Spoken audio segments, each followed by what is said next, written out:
Boa noite a todas e todos. Primeiramente, eu gostaria de agradecer essa participação, pelo AGB, pelo GT de Relações Raciais. O pessoal está entrando aos poucos e eu acho que está sendo muito importante esse debate de problematizar o 13 de maio hoje. O trabalho, de debate vai ser comigo, e com a Bianca Peçanha, e daqui a pouco vai aparecer conosco e vamos dividir, ao longo dessa live o debate em conjunto. Nesse sentido, o tema que nós temos hoje é Negros em Movimento, lutas sociais na conjuntura atual, comigo e com a Bianca. Então, Bianca, pode entrar para a gente começar em conjunto, solicitar aí a entrada.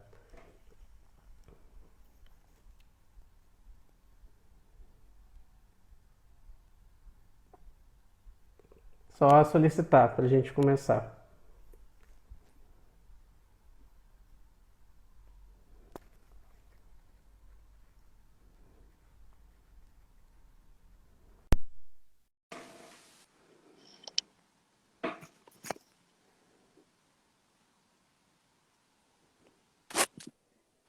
Olá.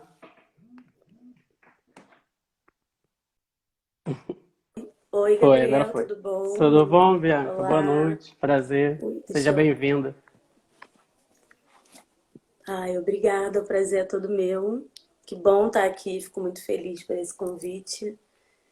Tô até aqui com a camisa do Nica, né, representando, a galera pediu um alô. Ótimo, muito bom. Tamo junto. Tá ótimo. Eu vou falar um pouquinho, para o pessoal que está nos assistindo, como é que vai funcionar a nossa live, né? E depois, quem quiser fazer perguntas, também a gente vai estar respondendo. Então, a ideia inicial, é que a gente se apresente, fale quem nós somos, para que as pessoas possam conhecer. Eu também já aproveito para fazer a divulgação que vai ocorrer, a gente está fazendo uma série de trabalhos pelo GT, então no dia 15 já vamos ter uma segunda rodada, que vai ser Brasil Periferia, EAD e Naturalização da Exclusão. Então esse é o tema. Nós vamos ter a professora Simone Antunes e o professor Ronald Coutinho, ambos são também do GT de Relações Raciais, e aí a gente vai estar divulgando. Então, a ideia é que a gente faça uma discussão de ciclos de debate sobre a temática racial, sobretudo nesse contexto atual. Então, depois que a gente se apresenta, a gente pode fazer uma discussão crítica um pouco sobre o que significa essa data simbólica do 13 de maio, enquanto uma questão política, de se problematizar pelas disputas de narrativas que existem. E também é importante que depois a gente volte aí um pouco para as nossas ações, nossos trabalhos, você pelo Nica e pelo Abjac, ok? Claro. Você quer começar ou eu começo? Pode fazer as honras. Tá bom, então. Bom, pessoal, então, eu e a Bianca estamos aqui hoje, para fazer esse debate. Eu sou Gabriel, sou professor atualmente na UENG, Universidade Estadual de Minas Gerais, na unidade Carangola. Também estou como coordenador do NEAB, o Núcleo de Estudos Africanos e Afro-Brasileiros. Esse núcleo já existe desde 2016, mas eu estou recentemente fazendo parte da coordenação dele.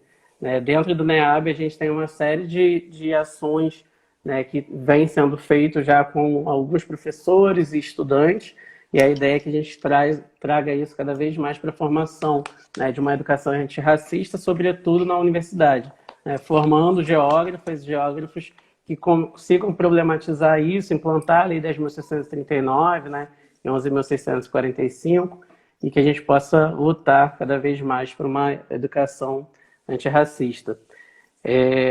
Junto com isso, eu acho que é importante conhecer um pouquinho o que é a AGB e o GT, para quem não conhece. Então, o GT de Relações Raciais, ele existe desde o ano passado dentro da Associação de Geógrafos Brasileiros, e principalmente na AGB, na seção local de Niterói. Dentro disso, a gente vem desde o ano passado acompanhando uma série de ações, de debate que fale sobre as ações afirmativas. Então, as ações são tanto dentro das universidades, também acompanhamento do debate público sobre a discussão étnico-racial. E aí, dentro disso, o GT acompanhou junto aquele problema que tivemos ano passado, né, com relação às cotas raciais na UERJ, né, então a gente participou ativamente, conjunto, e estamos propondo uma série de debates também em continuidade, assim como já tivemos um curso, né, de preparação para pós-graduação, sobretudo de alunos negros da UF, da UERJ, né, então essa é a nossa contribuição, a nossa continuidade. E nesse contexto de pandemia, né, acho que é importante a gente problematizar ainda mais o caráter étnico-racial nesse sentido e como é que a gente pode estar problematizando ele, né, sobretudo na discussão racial aí a nível de Brasil e mundo, né? Primeiramente, eu vou falar um pouquinho isso, né, e aí você pode continuar. Então, posso me apresentar? Então, eu sou Bianca Peçanha, sou aluna da graduação da UFRJ, né? E aí gostei muito de você falar um pouco sobre o núcleo que você coordena. Porque eu sou bolsista de um núcleo também, o NEGA, que é um núcleo que propõe a discutir grafia e herança africana dentro da geografia, né? E aí aqui já falando num contexto de como a geografia muitas vezes é resistente a tratar sobre isso, né? A tratar a questão racial, a tratar a questão territorial por uma perspectiva racializada. Então, eu sou bolsista do NEGA, que as meninas estão aqui dando um oi. Sou coordenadora do NICA Jacarezinho, que é um núcleo independente e comunitário de aprendizagem, que conta com um núcleo de pré-vestibular, um núcleo de alfabetização, que promove alguns debates em torno de educação, né, e educação na favela, dentro da favela do Jacarezinho. E com esses desdobramentos que a gente teve do coronavírus, né, a gente acabou criando a campanha do Jacarezinho contra o coronavírus, principalmente para pensar a questão da saúde e como essa pandemia atinge as favelas, né, e atinge a favela do Jacarezinho, que não é uma favela que está no centro das ações, né, no que envolve esse tema, e acabou surgindo o Lab Jaca, né, que na verdade é um laboratório de comunicação, observação e pesquisa que está sendo desenvolvido dentro do Jacarezinho, né, que vai lançar o seu primeiro relatório agora, em cima do Covid, e aí pensando no Jacarezinho, né, enquanto território, que que a gente tem um alto índice de mortalidade por conta da doença, né? A gente analisando enquanto o Lab Jaca chegou, né, a uma narrativa de que a cada 3 casos de coronavírus no Jacaré, uma pessoa morre, né? E isso é muito mais do que, por exemplo, em Copacabana, que é hoje onde tem maior índice, né? E pensar essa questão do território, centralizar o território para conseguir pensar em outras pautas, né? E, obviamente, quando a gente pensa o território, é impossível não racializá-lo, né? A gente está falando nas favelas que concentram a maior parte da população negra desse país, né? E pensar as condições dessa favela e pensar políticas para essa favela é muito importante para a gente, né? E principalmente para pensar a abolição, para pensar a nossa permanência, para pensar a nossa dignidade, né? A nossa humanização, vamos dizer assim. É um pouco isso. Sim, muito bom. Muito bom você já trazer, né, o debate de como nós somos geógrafos, né, podemos pensar isso à luz da geografia. E é recente, né, o debate que a geografia vem, pelo menos, sendo cada vez mais publicizado, né, numa discussão sobre relações raciais. A gente tem, né, trabalhos aí que muitos foram, inclusive, negligenciados, inclusive textos negros, né, de Milton Santos. E o debate étnico-racial, ele chega na geografia um pouco tardio, mas é importante que cada vez mais ele cresça, né? Então, hoje a gente já tem um debate mais amplo, mais profundo, né? Que cada vez mais ele se torna consolidado, né? Para dentro e fora da geografia. E aí eu acho que isso está completamente associado ao debate do 13 de maio. Né? A gente pensar isso no sentido de que, de fato, não há nenhuma comemoração, né? Há, de fato, uma crítica, né, de pensarmos como que, após o processo de abolição, a gente tem a maior parte da população negra que fica à mercê, né, de um Estado que é completamente genocida, que traz uma série de, de crimes praticados contra a população negra. Né? Sobretudo, se formos pensar a população negra que ficou à margem desse processo de construção de uma sociedade, de uma nação. Né? Ou seja, durante mais de 300 anos da escravidão, né, nós tivemos aí por volta de 5 milhões de africanos escravizados e que foi visto apenas como propriedade, né, como peça, como coisa, e que após esse processo de abolição, que foi um processo de luta, né, e de resistência, nós temos uma retirada, né, dessa população que fica à margem, sobretudo, da constituição de uma nova nação. E aí vocês começam novas políticas, né, como o branqueamento do território, da cultura, da imagem, e a própria memória de Brasil, ela não é construída pensando, né, as lutas negras enquanto um ideário de nação. Ou seja, isso é completamente esquecido nesse fato. Não, com certeza, né? E pensar, né, principalmente nesse 13 de maio, que muito mais escravizados foram libertos comprando a sua própria alforria, né, ou comprando dos seus, do que nesse 13 de maio forjado enquanto a nossa libertação, né? Acho importante pensar, e por mais que a gente às vezes, enquanto movimento negro, abandone um pouco essa narrativa do 13 de maio, é importante que a gente compre ela pra gente, porque a branquitude já se apropria disso, né? O 13 de maio não é dia de Princesa Isabel, sabe? O 13 de maio é Exatamente. dia de Luiz Gama, Tia Seata, Teresa de Benguela, Dandara, todas aquelas, né, Luísa Marim, todos aqueles que lutaram pela libertação dos seus irmãos, né? Então, eu acho que entender essa perspectiva também é muito importante, né? E, cara, territorializar mesmo, assim, eu acho que a questão da escravização no Brasil é muito peculiar, né? E não só em dados, né? A gente está falando hoje de 132 anos de 350, sabe? A gente está falando do último país do Ocidente a abolir a escravidão. Eu acho que esses dados são muito fortes, né? Hoje eu estava até dando uma lida e tudo mais, e assim, a gente está falando que... E aí, o que sobra disso, né? A herança disso tudo. A gente tem hoje mais jovens negros morrendo hoje do que no período da escravidão. Isso é, Sim, isso é dizer que a nossa abolição não foi cumprida, né? Não existe essa exatamente. abolição, né? A gente está vivendo só uma outra forma de escravização.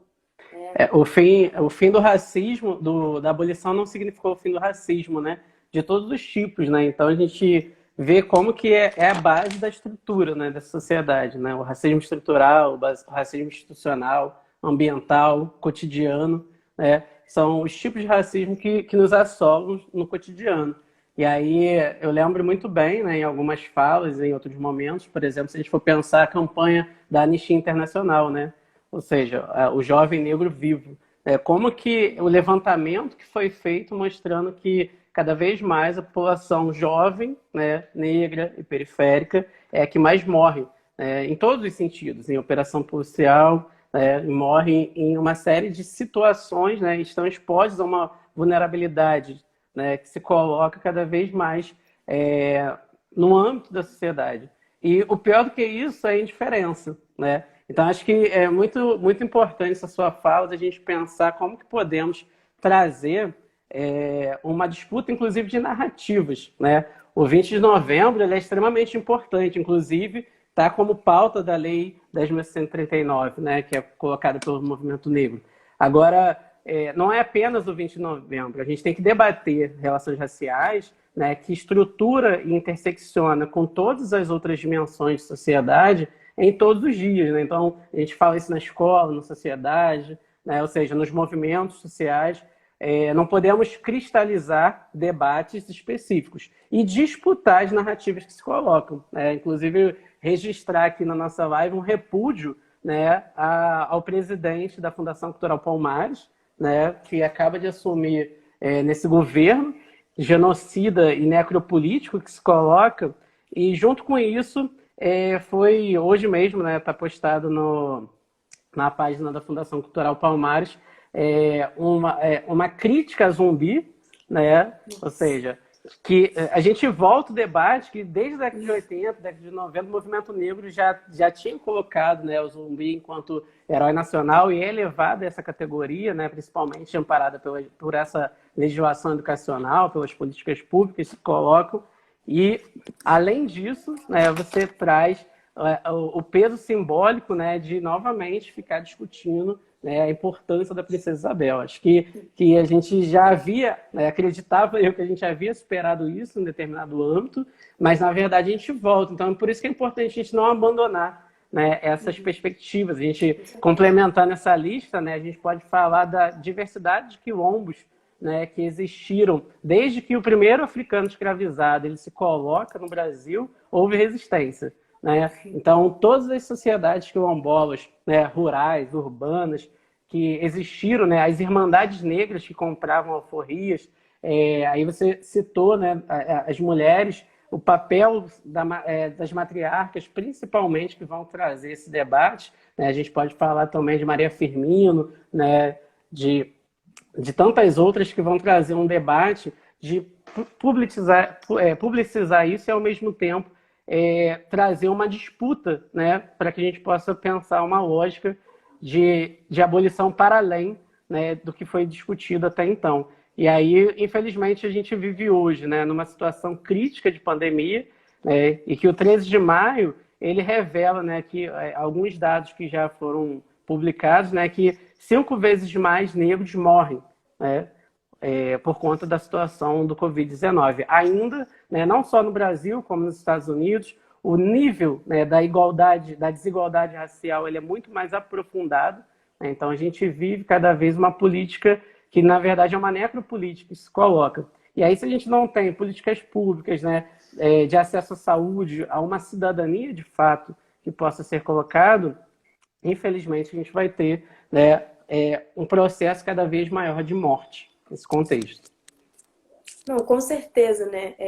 E pensar o quanto a branquitude também usa, né? Você falou dessa carta, né, da Fundação Palmares, e eu pensei na hora, né, o quanto a branquitude busca ferramentas para fazer retroceder os nossos avanços Sim. enquanto movimento negro, né? É isso, a gente às vezes tem que ficar discutindo pautas, né? E aí tem milhares de exemplos, por exemplo, as cotas raciais, a gente tem que ficar sempre reafirmando as nossas pautas, e isso é um instrumento da branquitude de fazer a gente retroceder e de fazer a gente se desentender enquanto coletivo, né?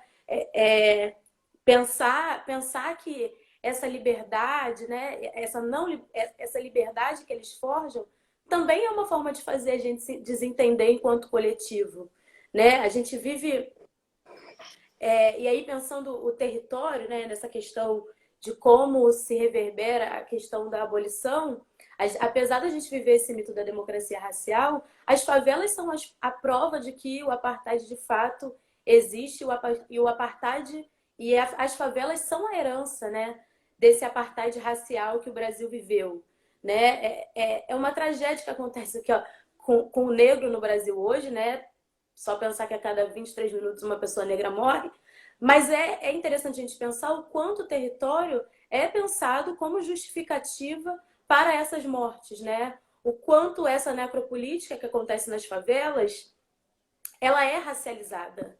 Porque matar o negro é uma coisa, mas matar um negro favelado, e aí falo isso, né, do meu contexto enquanto uma mulher favelada, mas matar um negro favelado é justificável.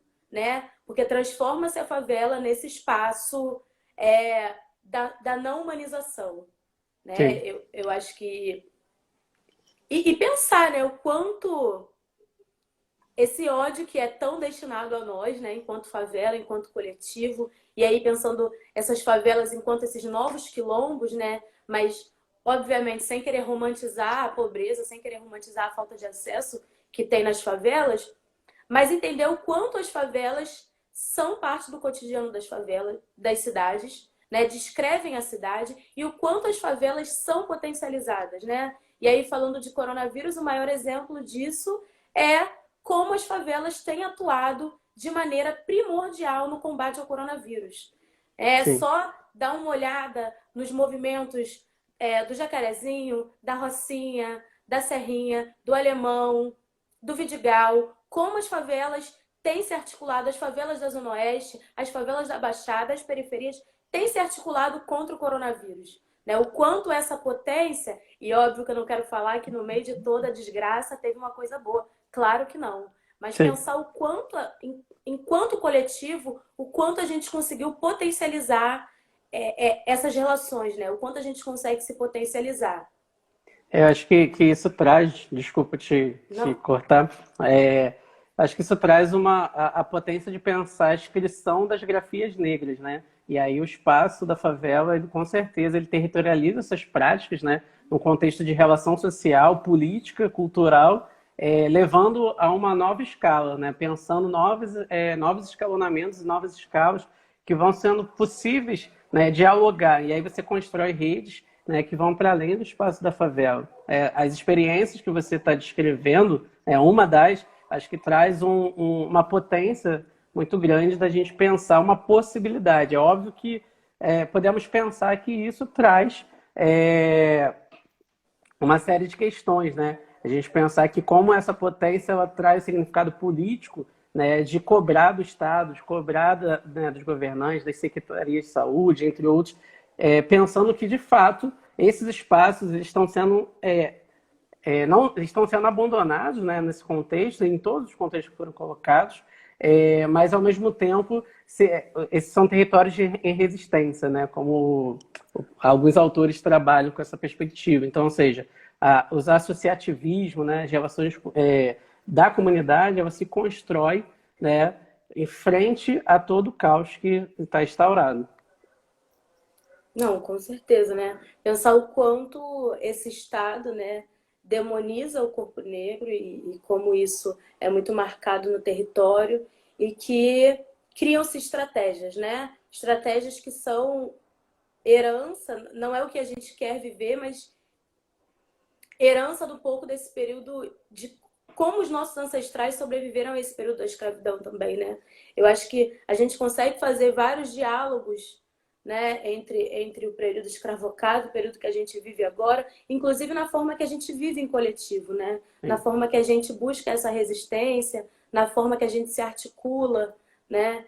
E obviamente pensar em como a gente tem feito política, né? Não é à toa que a gente tem hoje representantes que vêm da favela, né? Que não só falam pela favela, mas representantes que vêm da favela que estão ali pensando também em políticas públicas, né? Nesse sentido de que a gente precisa entrar nesses espaços, né? A gente precisa disputar narrativas, a gente precisa de fato se empoderar, né? Não só no sentido exatamente. estético, mas se empoderar politicamente, se empoderar do nosso território, se empoderar da nossa cidade e se empoderar desse Brasil, né? Que é nosso, né? A gente é a maioria da população, né? A gente Exatamente. precisa estar nesses espaços de poder, né? Essa disputa de narrativa precisa acontecer, né?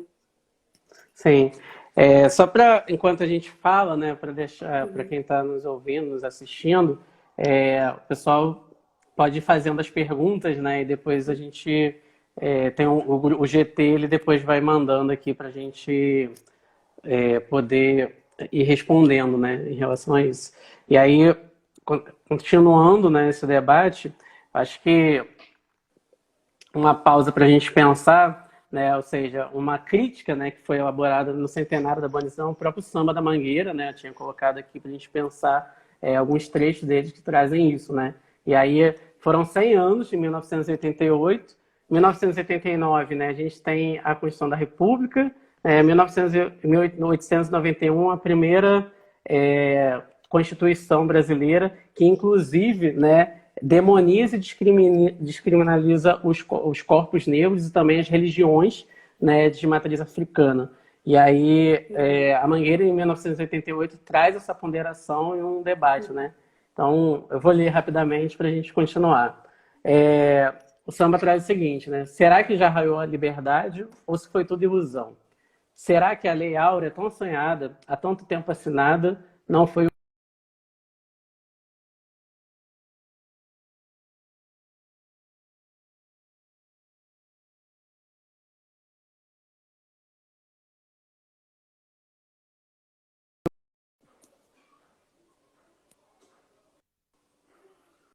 Acho... Alô? Voltou, Oi, voltou. tá aí? Ah, tá. Acho que esse samba ele traz, né, um enredo de fato a gente pensar, né, como que esse 13 de maio não acabou, né, como que o estigma ele se constrói. Então, vendo que não era mais possível manter a instituição da escravidão, você cria, no segundo momento, uma forma, né, de negação, sobretudo, à população negra. E aí, negação à cidadania, negação, né, aos direitos, negação a todo tipo de acesso. E aí não e ao mesmo tempo, esses movimentos negros que já se constroem, eles estão pautando o acesso à educação, né? Ou seja, por ela que era possível pensar uma emancipação, uma nova narrativa. E aí a gente lá atrás, né, eu já tinha falado um pouquinho sobre as cotas, né, as políticas públicas, como é que isso também traz uma nova potência, né, de pensar uma nova historiografia que está sendo revista, né, principalmente de toda essa produção, né, sobre a população negra. Não, com certeza. Penso muito nessa essa relação com a educação, principalmente no NEGA, né?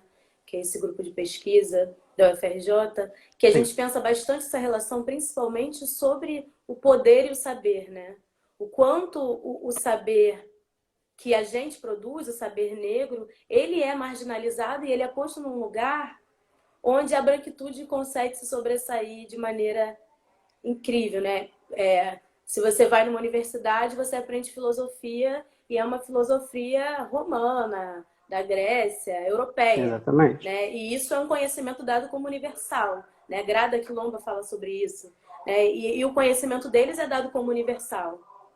E a gente, todo o nosso conhecimento é subjetivo, né? Eu imagino que durante a sua estrada dentro da academia, né, você deve ter ouvido muito isso, que o nosso conhecimento é subjetivo, que é pessoal, que não é científico, né? Exatamente. E o quanto ter esse poder de ditar o que é conhecimento, o que é saber, é muito importante, né? Eu acho que pensar essas narrativas e pensar a educação é pensar que a gente precisa estar nos espaços de aprendizagem formal para forjar, né, a nossa educação, o que é o nosso saber, o que é o nosso conhecimento, né? E construir isso a partir da nossa perspectiva, a partir do nosso lugar, né? E eu acho que a gente pode falar muito sobre isso, de como, né? Por exemplo, as cotas são muito criticadas, né? Óbvio, é porque a gente está entrando no espaço deles e está transformando a forma de saber, sabe? A gente está mudando. As cotas mudaram as universidades porque elas transformaram o saber, transformaram a forma de produzir saber, né? Então, a gente reivindicar a educação é reivindicar esse conhecimento, é reivindicar esse lugar de poder e é justamente se empoderar, né? E aí gosto de falar, né, da juventude, né, que é o que a gente trabalha lá no NICA, a maioria dos nossos alunos Uhum. são jovens, que é pensar que a juventude precisa tomar para si, e aí eu falo e me coloco nisso, porque eu tenho só 21 anos, né? Então me coloco nesse lugar também, de que a juventude precisa assumir esse compromisso de emancipação, de disputa de narrativa, né? Não vai ser nem Zumbi, nem Sueli Carneiro, nem Conceição Evaristo que vão vir aqui lutar pela gente. A hora é agora, a gente precisa assumir essa narrativa e disputar esses espaços. E disputar os espaços hoje que são mais dificultados para a gente, que é a universidade, por exemplo, que é a Sim. educação, né? A gente ainda tem uma taxa altíssima de analfabetismo. A gente recebe alunos no pré-vestibular, e meus alunos estão até assistindo aqui, que bom. Mas a gente recebe alunos no pré-vestibular que não sabem ler, sabe? Não é, saber ler não desembaralhar as letras, mas saber ler, entender o que está lendo. E isso é muito grave dentre a população negra. Isso é muito real, né? Isso são dados reais, quantitativos, não é subjetividade nenhuma, sabe? Sim. É importante que, como as políticas de ação afirmativa, ela traz uma política que enegrece, né, a universidade, empodera, né, grupos que foram historicamente retirados do direito à educação, né? E aí, quando a gente entra, a gente também começa a produzir, né, novas epistemologias. Então, pensar... eu estou olhando, por exemplo, sobre a afrocentricidade, né? Como que isso já existe enquanto pesquisa, né, enquanto debate, de pensar as civilizações negras desde a antiguidade, enquanto filosofia africana, entre outras questões, desde a década de 80. Quando que isso chega na universidade? Né? Enquanto instituto de pesquisa, né? Chega muito depois. Então, ou seja, a gente tinha, né, o IPAF, por exemplo, com o Abdias Nascimento, a gente tinha alguns institutos que já existiam, que estavam pesquisando, debatendo e problematizando, né, fazendo cursos de formação, só que ainda tinha uma divergência muito grande, né, com essa branquitude que estava na universidade. E aí, quando começa a ter essa entrada, sobretudo com a criação, né, dos NEABs, de outros núcleos de pesquisa que vão trazer juntamente essas leituras, né? Por isso que a gente está descobrindo cada vez mais esses pós-coloniais, né? Os panafricanistas, autores que, né, que não foram debatidos. A verdadeira história, né, dos ícones negros e negras que existiram no Brasil. E aí você cita a juventude, eu acho que é importante a gente pensar como que eu tenho um acompanhamento maior com a juventude quilombola, né? Então, há uns 2 anos atrás, a gente teve um encontro da juventude quilombola em Niterói, no Quilombo do Grotão, e foi extremamente importante, né? A gente tinha uma grande quantidade de jovens, né, negras e negros das comunidades do Rio de Janeiro, em parceria com a Eclerj, né? Cada comunidade mandou o seu representante para debater, ou seja, como é que a gente pensa políticas públicas para a juventude, né? E nesse caso, nesse contexto específico, foi com a juventude quilombola, mas a gente pode pensar isso para além dos quilombos, né? Então, a gente tem um debate que perpassa a apropriação dessa história e também uma construção, né, de uma nova memória, de um novo sentido. E aí, pensar um novo sentido do 13 de maio é algo que é extremamente importante para a gente colocar. Eu acho que hoje, por exemplo,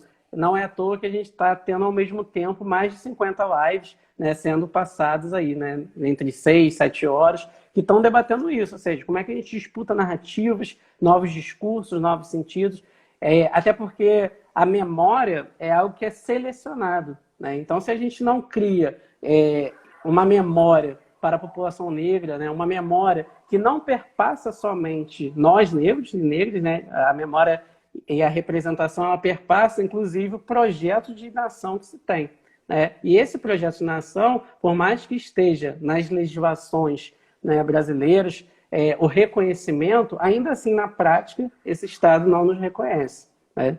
Então, acho que é um pouco nesse sentido. Como eu estou olhando, a gente está falando, eu estou controlando. Estou olhando as perguntas. E eu estou olhando as perguntas. Olhando as perguntas. A gente pode passar um pouco para as perguntas, mas se antes você quiser iniciar um pouco, trazer uma profundidade mais sobre o Nica, o Abjaca, e depois a gente ir para as perguntas, também não tem problema. Eu acho que eu fiquei pensando nessa questão muito da juventude, né? E eu acho que é importante falar, quando a gente fala dessas periferias, dessas favelas, falar dessa juventude, em como a mídia, né, é pautada durante, sei lá, 5 anos atrás, a juventude era vista como a juventude neném, né? Exatamente. Todo jovem nem trabalhava e não estudava, e como isso vai forjando uma outra construção que também justifica um outro tipo de genocídio, né? Então, hoje a juventude ela é pintada como acomodados, né? Como uma galera que não quer nada. Isso é um discurso muito comum, e muito comum principalmente dentre as classes mais baixas, né? Para a gente ver o poder que a branquitude tem sobre nós. E de como a gente... isso também se reestrutura nessa necropolítica, né? Os Sim. nossos jovens são aqueles que mais morrem hoje, né? A juventude negra está morrendo. E como a gente consegue... E aí, quando eu entro no Nica, né, em especial, e assim, o Nica, ele é pensado em memória a um ancestral, né, do Joel, que é o idealizador do projeto, da avó que não sabia ler. Então, ele é feito a partir de uma memória ancestral, né, na ideia de alfabetizar quem não teve oportunidade de se alfabetizar. E ele, na verdade, sai do papel como um pré-vestibular, pensando a juventude. E pensando como a juventude, e aí reflexões minhas, né, podem se buscar nessa ancestralidade uma perspectiva para o futuro. Né? E eu acho que o Nica tem muito esse sentido, e o Labjaca, ele vem nessa outra missão de cumprir um papel mais de observar o Jacarezinho em específico, né? O Jacarezinho, quando a gente vai... eu não sei se você conhece bem o Rio, né? Mas o Jacarezinho, ele apesar dele ser uma favela imensa, tem quase 50 mil habitantes, ele é Sim. escondido. Ele é muito próximo ao centro da cidade e por ser uma favela baixa, ele é muito escondido pela própria paisagem, né? O metrô está em cima, a Dom Helder Câmara, é tudo fechado, né? Tem um viaduto que impede essa visão. E de como esse território ele é muito marginalizado, né? A branquitude, quando ela quer exercer a sua síndrome de Princesa Isabel, ela não quer ir numa favela na Baixada, uma favela na Zona Norte. Ela vai no máximo no Vidigal, né? Sim. Doar uma cesta básica, tirar uma foto, né? E esses movimentos, e aí eu falo do Nica e do Lab da mesma forma, esse movimento ele faz com que a gente consiga fortalecer esse território. Né? A nossa ideia, enquanto NIC, enquanto Lab, é fortalecer o Jacarezinho. Não é fazer com que existam redes ali dentro, Sim. cooperativas, que a gente se entenda enquanto esse lugar de quilombo. Né? E que a gente consiga, de alguma forma, construir políticas a partir da nossa perspectiva. Né? Eu acho que é um pouco sobre isso. A gente pode ir para as perguntas. Tem várias aqui. Tá. Tem um monte. Eu vou ler algumas aqui, né? Teve algumas anteriores que eu não acompanhei, mas se alguém não conseguir, depois a gente retorna. Bom, a Gabi, né, ela mandou uma. Vou fazer alguns blocos de 3, aí depois a gente responde, por causa do tempo. Vocês percebem se há semelhança entre a abolição e o extermínio da juventude negra? Foi a Gabi que mandou. Guigui Nunes. Acho que também entra muito no contexto da eugenia, para entendermos bem como esse atual governo lida com o corona, uma articulação que não se importa com os mais vulneráveis, doentes crônicos, pobres. Seria a política de combate, o Ronald pergunta, seria a política de combate ao Covid ou a falta dela uma nova fase de genocídio do povo negro? Você quer começar? Eu Deu para posso falar um entender? pouquinho, deu. Tá. Não, acho que primeiro respondendo sobre a abolição e genocídio da Genocídio. população negra, né? Isso. Eu acho que é importante a gente pensar, né, que essa linha histórica de se abolir a escravidão e depois se implementar a república, e aí pensando numa república que destrói, né, tenta destruir toda a simbologia desse período colonial, desse período escravocrata, e inclusive apagar os nossos registros de memória, né, porque a gente vive um Brasil que parece que nunca viveu uma escravização, né, Sim. apesar de ter sido o país que mais recebeu pessoas escravizadas, por exemplo. E desse período de república, né, de implementação da república, a gente tem muitas leis que marginalizam o nosso corpo negro, né? As próprias chamadas leis de vadiagem, né? Como é que você fala que é proibido uma pessoa caminhar descalça na rua num contexto onde essas pessoas são expulsas, né, principalmente das áreas rurais, expulsas, vão para as cidades, não têm onde morar, não são contratadas, né? Porque nesse processo de eugenia, a gente, até como mão de obra no Brasil, é recusado, né? Então, até quando a gente fala sobre uma luta de classe, é importante que a gente pense sobre isso, que enquanto mão de obra a gente também foi recusado. E essas leis, basicamente, se aplicam à população negra, né? São leis que inicializam, né? Na verdade, que dão continuidade a esse processo de escravização, né? Que excluem essa população negra mesmo do convívio e da formação do que é uma república, da formação que é o Brasil, né? E assim, no início a gente até falou, né, sobre essa conjuntura atual, né? Sim. Mas eu acho que é importante a gente pensar também que durante o governo de esquerda, né, o governo Dilma, 2014 foi quando o exército entrou na maré, né? Não foi Bolsonaro que... Não gosto nem de falar esse nome aqui, Deus me livre, mas assim, não foi ele que colocou o exército na maré, não. Foi um governo dito de esquerda, né? Então Sim. é pensar como essas políticas públicas, né, sempre tratam o negro enquanto alvo, né? A Sim. gente sempre é o alvo de uma forma ou outra. E, obviamente, a abolição não foi dada para a gente no sentido de que a gente seria humanizado, não. Muito pelo contrário, né? Esse dado de que a gente morre mais hoje do que no período de escravização é muito sério, né? Uma denúncia muito grave, porque traz traz um pouco sobre isso, né? Fala um pouco sobre essa continuidade da escravização. E sobre essa falta, né? Acho que as duas perguntas falam um pouco, essas faltas de políticas públicas sobre o Covid. Cara, é falar que é isso, é a população preta que depende do SUS, é a população preta que tem dificuldade de comprar um remédio, né? O Jacarezinho hoje é a favela com maior índice de tuberculose, né? Sim, Só perde para Bangu, mas porque Bangu tem um complexo prisional. Então você imagina isso, e numa favela como o Jacarezinho, e numa doença tuberculose, que é a doença respiratória que mais mata no mundo. sim, Então, assim, é o Jacarezinho, uma favela do centro, que está sofrendo com tuberculose, né? E aí isso já é um problema agravante. E que esse resultado, né, de que a cada 3 vítimas de Covid, um está morrendo no Jacaré, é o resultado de uma política muito mais extensa, né? Uma política de saúde que não pensa a saúde da população negra. Não só a saúde física, mas também não pensa a saúde mental, né? Diariamente a gente recebe dezenas de mensagens dos nossos alunos falando que estão muito tristes, que não conseguem levantar da cama, que se sentem muito sonolentos, que estão muito dispersos, que se sentem muito irritados. Que é isso? É uma depressão, uma ansiedade. E isso não é tratado, não é falado, né? A população negra nunca teve acesso a esses meios de saúde, né? Não é agora que a gente, durante o Covid, essas crises só pioram, né? E é sim. isso. A pessoa que governa, a maior autoridade política do nosso país, tá falando aí que quem tem que morrer vai morrer.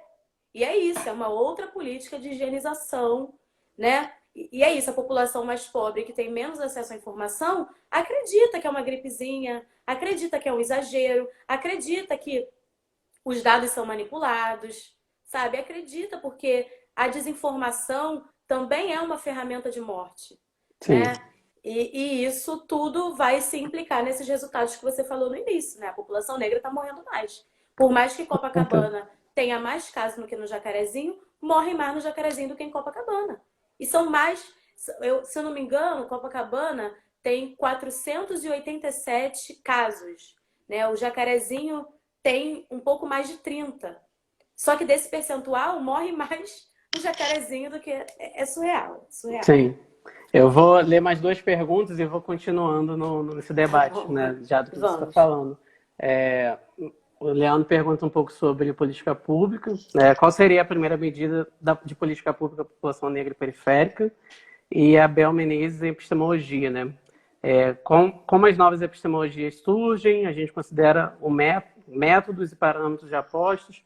E aí, juntando um pouco com o que você está falando, eu acho que de fato, né, pós-abolição, a gente cria um projeto, né, que de fato você vai invisibilizar, a população negra. E aí vem, né, a ideia da vadiagem, já na era Vargas, e outros projetos que vão sendo sistematicamente colocados. Né? Por isso que eu acho que o MIBEM é muito feliz quando esse termo, né, a gente está conhecendo há pouco tempo, né, as próprias Deixa eu até com ele leituras. aqui.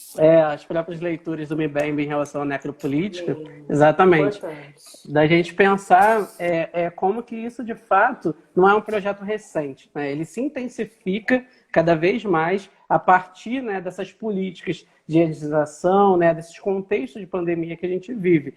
E aí você cita, né, muito bem como que a tuberculose, a gente pode citar também a anemia falciforme, né, podemos citar os casos de depressão e aumento também em relação à pressão alta, né, ocorrem as comorbidades, né, comorbidades em relação à população negra. Ou seja, se a gente for fazer um levantamento, né, dessas desigualdades raciais com relação à educação, né, com relação à saúde, elas se complementam, né? E a espacialidade de onde estão essas pessoas.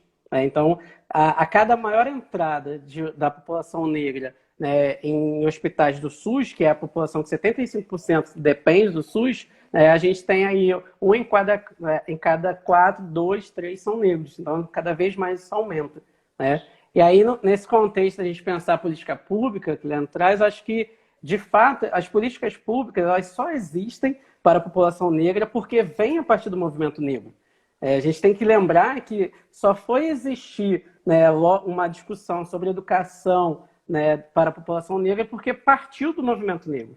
Né? Então, se a gente pressiona isso desde na nova Constituinte, né, principalmente, Isso é colocado de 1988 para cá, num período mais contemporâneo, né? Os outros contextos de políticas públicas, ou a falta deles, se dá, né, principalmente numa lógica de relação entre a população negra e o Estado, que cada vez mais busca, né, a negação, né, dessa população, que segundo o IBGE, em 2012, né, em 2010, a gente já chega à marca de 50,4%.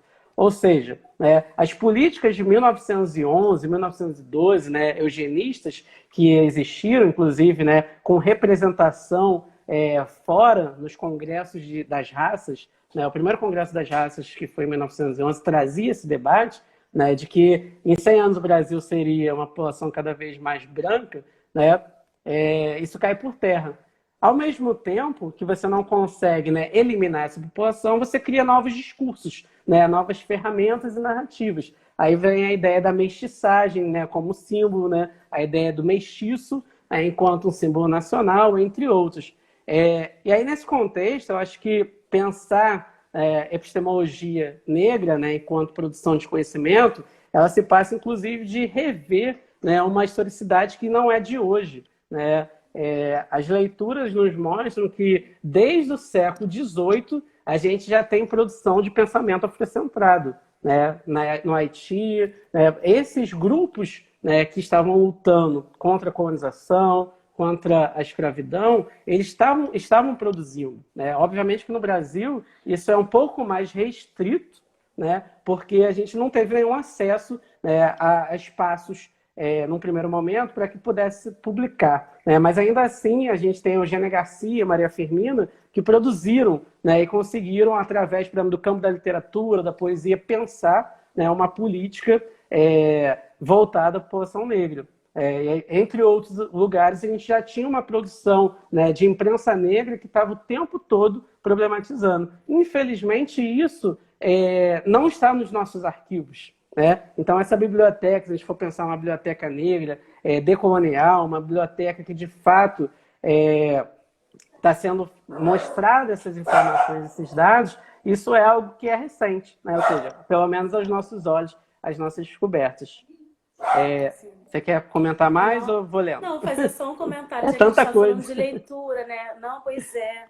Eu acabei que, nesse contexto de pandemia, fomos atravessados, né, por essa pandemia, Sim. mas o projeto do Nica para esse ano, né, e aí um projeto escrito com muito carinho, junto com uma galera que é da Bienal da Quebrada, um projeto muito maneiro, que é de distribuição de livro nas favelas e tal.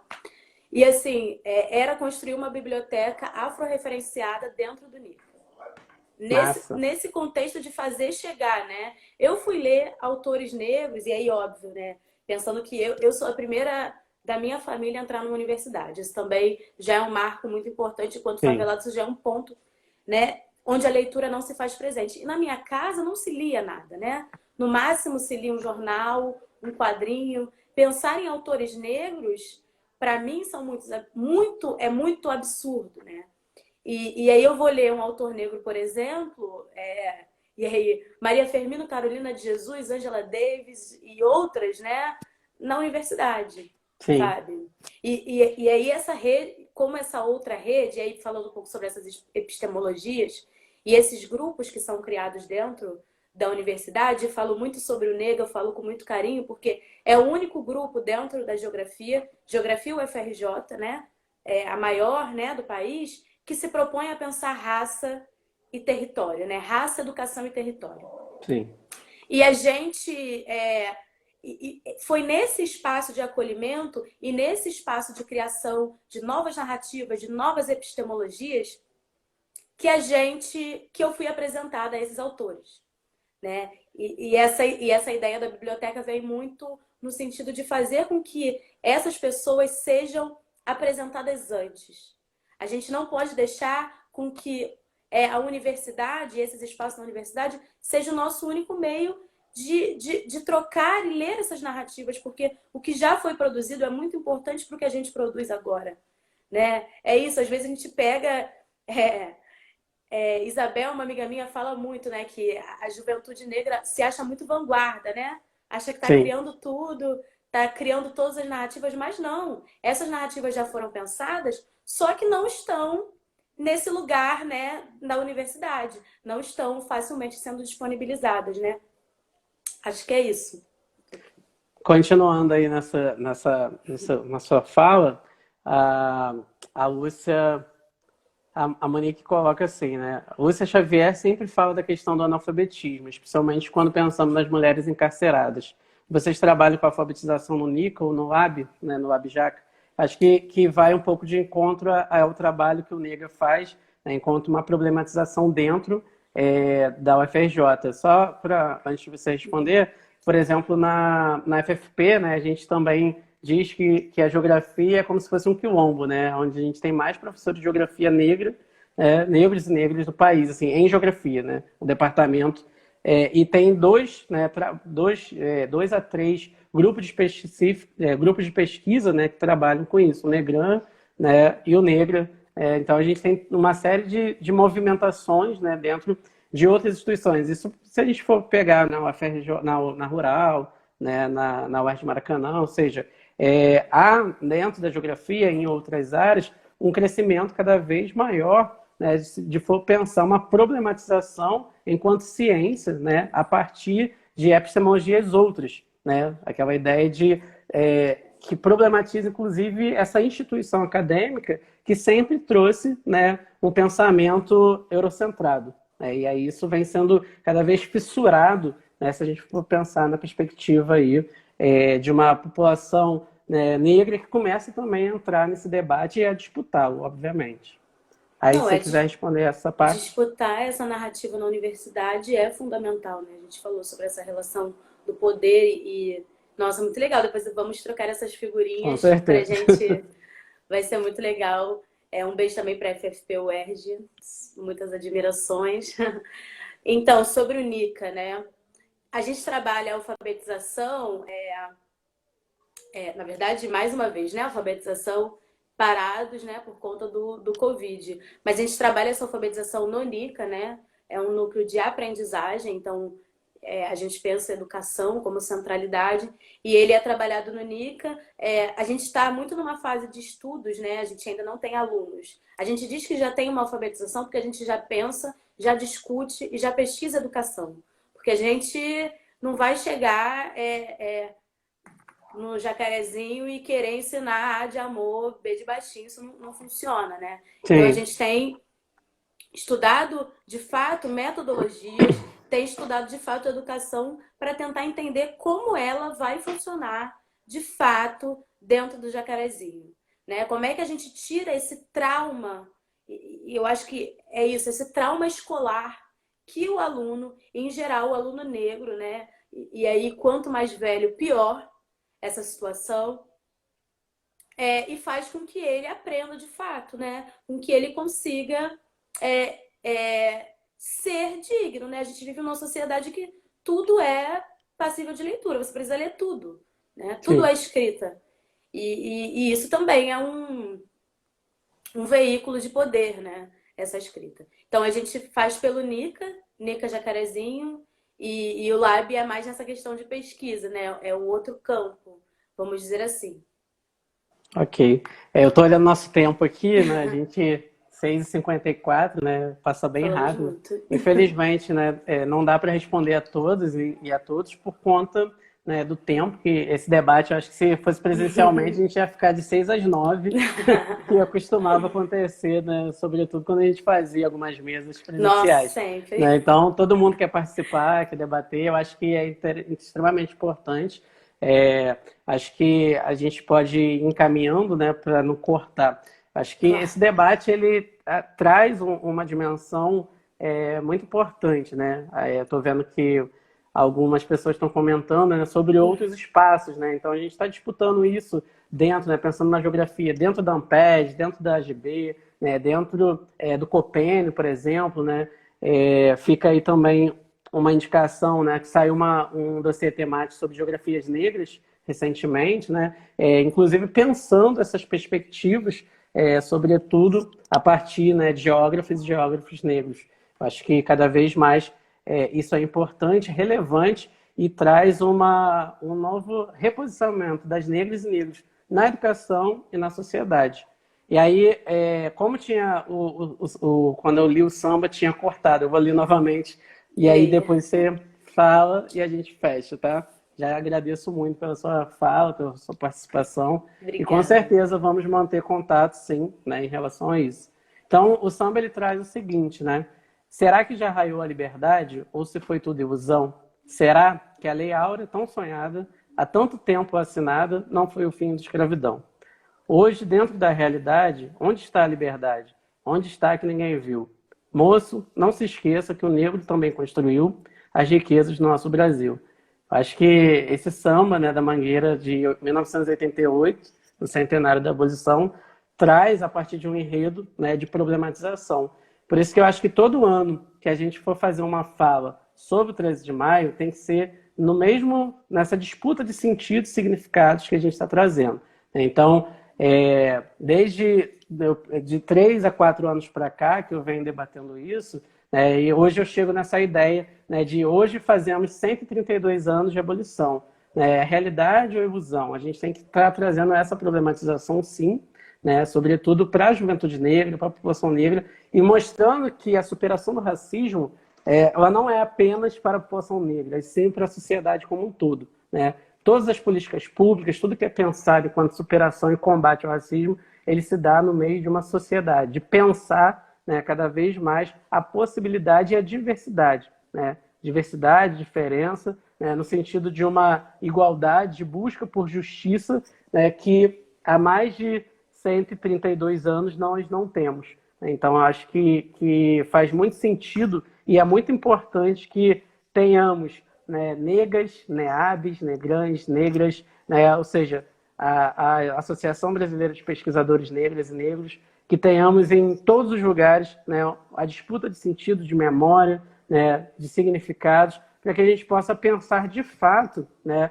uma nova construção de mundo. E aí, sobretudo, no contexto atual, eu acho que é importante a gente debater isso de fato. Então, eu gostaria muito de agradecer. Eu já encerro um pouco a minha fala aqui. Gostaria que você também pudesse fazer as suas considerações e vamos continuar outros debates. Né? É um prazer tê-la aqui conosco no site da GB e no GT de Relações Raciais. Nossa, com certeza. Que pena que tá acabando também. Tô vendo os Sim, comentários aqui. Mas eu acho que para finalizar, né? Eu acho que é importante a gente falar que esse não é um debate da população negra. Esse é um debate que precisa ser estendido para toda a população, como você bem sim, falou. Eu acho que as pessoas brancas, né? E aí não se sintam tocados por individualizados nesse sentido, mas a branquitude como um todo precisa assumir para si um papel na luta contra o racismo. A branquitude precisa se posicionar e adotar uma postura antirracista, né? Porque sem vocês a gente não consegue também. Não é assumir sim, o protagonismo. Eu acho que é importante isso. Não é assumir o protagonismo e não é baixar a síndrome da Princesa Isabel. Acho que foi. sim. Deu É a uma gente cortadinha. é que a branquitude assuma uma postura antirracista e trabalhe junto à população negra, junto ao movimento negro. É Oi. isso. Fui falar da branquitude, caiu Princesa Isabel, se Tá vendo? revirou.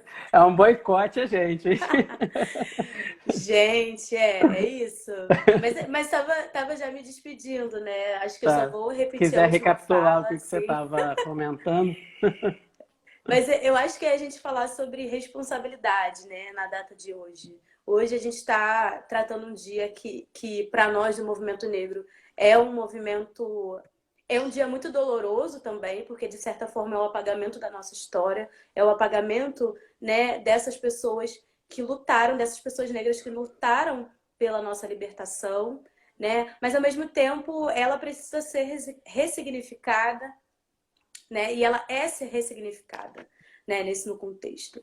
E pensando como a branquitude já se apropriou desse dia, que seja de forma consciente e responsável, né? Sim, Que a branquitude assuma para si esse compromisso na luta antirracista, né? A gente não consegue construir essa política de igualdade, né, que vocês tanto falam, não consegue construir sozinho. A luta contra o racismo não é uma luta, o racismo não é um problema do negro, o racismo é um problema do branco. Então a branquitude precisa se conscientizar quanto a isso e precisa assumir, eu acho que a resposta é essa, a branquitude precisa assumir o seu papel na luta antirracista. Né? E eu acho que esse 13 de maio tem que ser sobre isso. Não é bancar a síndrome da Princesa Isabel e achar que vai ditar o movimento negro, é achar que vai protagonizar o movimento negro, que não é esse o objetivo. Né? É dar voz a narrativas, é ouvir, né? É ouvir e é falar em espaços, abrir espaços da branquitude, né? Para que a gente fale. Né? E abrir isso sem querer ganhar em cima da gente. E eu acho que é isso. Eu acho que a luta antirracista precisa ser de todos, né? E é a luta antirracista que vai conseguir fazer com que a gente caminhe para um novo horizonte, né? Um horizonte que não seja... A gente fez 1 hora de live, durante essa 1 hora, 3 pessoas negras morreram, sabe? É isso, é esse genocídio que a gente está falando, né? A gente está falando de leituras que não chegam à universidade, a gente está falando do departamento inteiro de geografia da maior universidade do país, que só tem um grupinho de 10 pessoas pensando raça, sabe? Isso também é genocídio. E pensar de que forma a branquitude pode contribuir para esse diálogo, né? É isso. Estou muito feliz em estar aqui, fiquei muito animada, muita galera boa aqui também assistindo a gente. Espero que a gente troque mais, né? Já vou fazer a propaganda para a galera seguir o Nica, seguir o Lab Jaca, né? O Lab Jaca ainda não publicou nada, mas vai publicar. Seguir o Nega, seguir a AGB, para que a gente consiga sempre produzir esses diálogos, né? E produzir esses diálogos não só no 13 de maio, não só no 20 de novembro, é o ano todo. Né? A gente precisa falar o ano todo sobre isso. Exatamente. Muito obrigado, Bianca. Foi ótimo a sua participação, né, conosco. E também lembrando, né, para quem não pegou o início, que na sexta-feira, né, no mesmo horário, às 6 horas, teremos mais uma live debatendo, né, por 1 hora o tema Brasil Periferia, EAD e a Naturalização da Exclusão, com Simone Antunes e o Ronald Coutinho. São 2 geógrafos também, professores de geografia atuantes, da AGB Niterói e do GT, do nosso GT de Relações Raciais.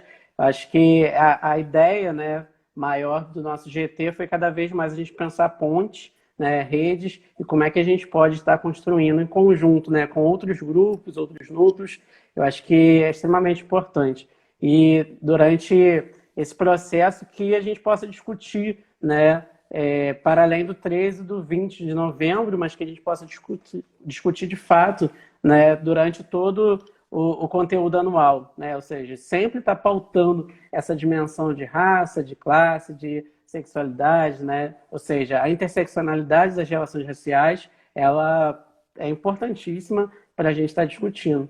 Então, eu acho que essa contribuição, né, que cada um pode trazer e somar é importante. Eu vi um vídeo recente, né, não sei se foi do Nica ou do Abjaca, mas que falava um pouco dessas ações, inclusive você estava participando, né, dessas ações no Jacarezinho. Eu acho que é extremamente importante. E há outras ações, né? Eu agora estou em Minas Gerais, eu sou do Rio de Janeiro também, e a gente também está pensando isso aqui, ou seja, como é que a gente pensa isso numa pluralidade, né, em relação a estados, municípios, no Brasil como um todo, para que a gente possa, de fato, né, trazer essa inspiração que passa por todos os âmbitos, todos os níveis. Então, mais uma vez, em nome do GT de Relações Raciais da AGB, eu agradeço muito a sua participação, foi ótima a sua contribuição. Já estou seguindo. Posso deixar só uma indicação? Ai, claro, siga.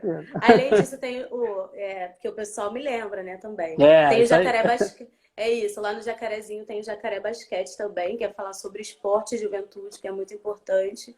E agora uma indicação, assim, bem pessoal, é que hoje no Canal Brasil vai passar o filme A Última Abolição, com Sueli Carneiro, Giovana Xavier, e assim, eu acho que 20 horas, e vai ser assim, muito positivo, assim, muito potente, até para que a gente continue essa discussão que a gente começou hoje, assim, que é muito rica e que tem muito a ser explorado ainda, né? Sim. E é isso, 20 horas no Canal Brasil, A Última Abolição.